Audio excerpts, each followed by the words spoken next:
Kill a Mockingbird by Harper Lee.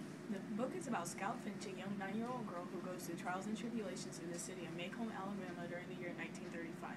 We will talk about the literature plots throughout the story.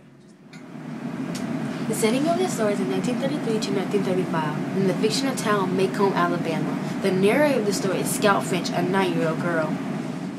The tone of the story is childlike and nostalgic. Scout, being a young child, tells the story using all details. From this, she scopes the scenes better and adds her wisdom to provide more finesse. The main conflicts in the book To Kill a Mockingbird are the things doing with blacks and whites and prejudice throughout this society. The society sees blacks as inferior and makes them the target of oppression. Throughout the story, you see the Caucasian characters doing more things that are immoral in the story, and yet blacks are trialed and tribulated for it. The mood is lighthearted and dark through certain parts. Scout and Jim are growing up and adding to their teachings. The darker parts will be Tom Robinson's trial and his death, and the attack from Bob Ewell. One example of conflict in the story is Tom Robinson's trial. Tom Robinson was a black male who was crippled and was charged with Mayella Ellis' savage beating, and rape. In the courtroom, the judge falls in favor of the white folk instead of the black folk, even though all evidence led to Tom being innocent. Another example of conflict is Bob Ewell and his ill manners to society. Bob Ewell sees blacks as inferior, and he also puts them behind everybody else. He considers them the trash and the lowest of the low, even though himself is the lowest of the low in his ignorance. Diction is used throughout the story. An example of diction in the story To Kill a Mockingbird was, she was all angles and bones. She was reassigned. Her hand was like beds of slate. This gives a good example of Calpurnia, and it gives a good physical example. You can picture Calpurnia as if she is standing right in front of you. Another example would be the first purchase description. I was talking about the hard brick clay around it, and how chunks of ice would be covered if there was a dry spell, how grades were marked, and how graves were covered in Coca-Cola bottles and glass shards. And it also embodies how there was lightning rods. And this gives you an even better description of first purchase, because now you can picture it as if you're there in the scenery. Another example would be Hectate's stance and how he would walk around. This would show that he had emotions going through him, but yet his stance was tapering them. Connotation is a figurative language sentence or phrase. For example, courage is a man with a gun in his hand. It's when you're late before you begin, but you begin anyway. See it through, and no matter what. Denotation of this phrase will be, power isn't always courage, but courage is the power to attempt to change things knowing there is no hope. One of the main examples of archetype in the story To Kill a Mockingbird is the moral of good versus evil. Good being the mockingbird, who is innocent and seen as a caretaker and a songbird in society.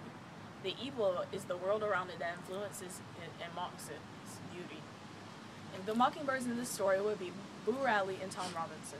Both are innocent and come to show their innocence throughout society, and evidence leads them to be innocent. But society around them replaces its back on them and makes them seem evil. Boo Radley, for example, is seen as crazy and murderistic when he hasn't messed with anybody, and at the end of the story even comes to save the two children's lives.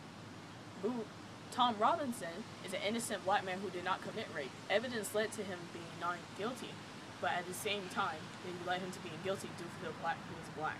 Another main character is Scout. She's the main character because she is the narrator of the story. She is also a round and dynamic character because she likes to fight and likes to get in trouble. She doesn't like to be a lady. But throughout the story, she gets older and she wants to become more like a lady, and her aunt is teaching her.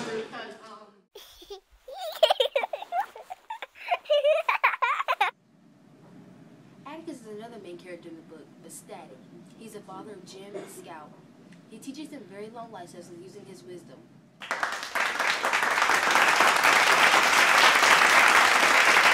Another main character in the story is Boo Radley, otherwise known as Arthur Radley. Even though Boo is not seen throughout the story, he is still a main character because he provides one of the central plots and ends up saving the main characters at the end.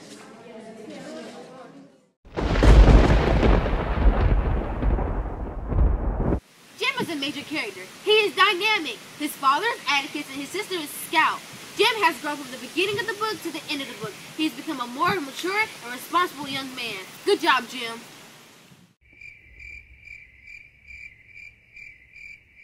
style of To Kill a Mockingbird is naive and childlike. Scout, being a child, tells the story from the smallest minuscule details to the most extreme details. She helps foreshadow and tell plots throughout the story. She also foreshadows main events in the story. Being a child who is also wise, Scout also adds finesse to it by using her wisdom to shape up the story. She gives the smallest details to the largest details of how characters look, and this helps the reader form a better sense of imagery. She also uses terms that describe tastes and smells of things that the reader can also use to describe, to think as if they can taste and smell those also objects. Extended metaphor is a metaphor or phrase used within the story to sum up the events in the story. One example of this in To Kill a Mockingbird is Bob Yole's trial.